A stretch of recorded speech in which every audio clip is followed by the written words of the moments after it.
sabia que a linguagem dos pássaros é a linguagem mais próxima dos seres humanos? No Massachusetts Institute of Technology, o MIT, uma pesquisa foi desenvolvida e revelou que as estruturas cerebrais responsáveis pela fala são extremamente semelhantes às dos seres humanos. Ele é super comunicativo, adora se intrometer na conversa alheia e dar bom dia à família. Esse é o Chico, Chicão para os mais íntimos.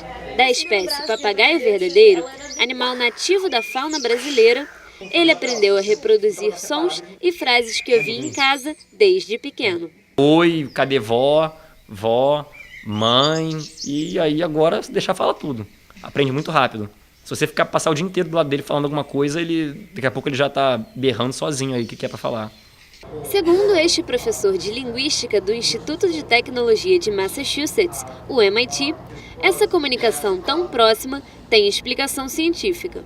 Miyagawa é autor da teoria que diz que a linguagem humana surgiu da integração de dois sistemas, um presente no canto dos pássaros e o outro na comunicação entre primatas. Parrots can mimic human language very well, surprisingly well.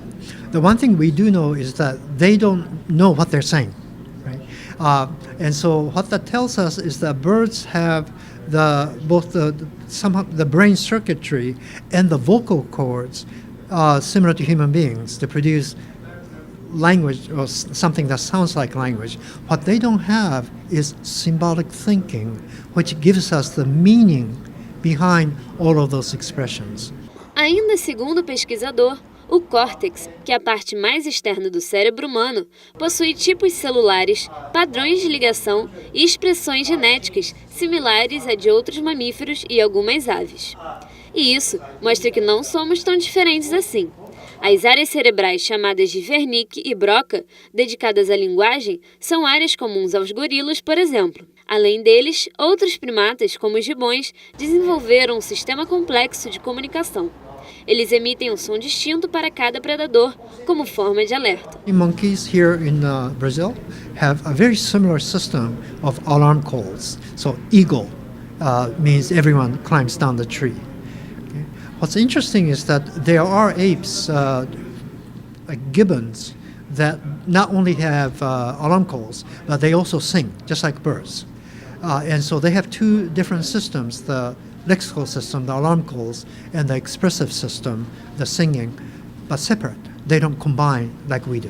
O professor Miyagawa esteve na universidade a convite do grupo de pesquisa interdisciplinar em neurociência e cognição.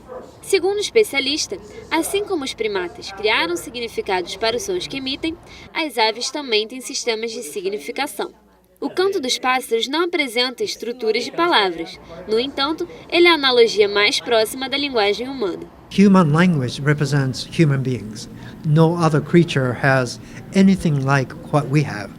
And so by understanding where human language came from, we understand something about where we came from and what distinguishes us from other creatures.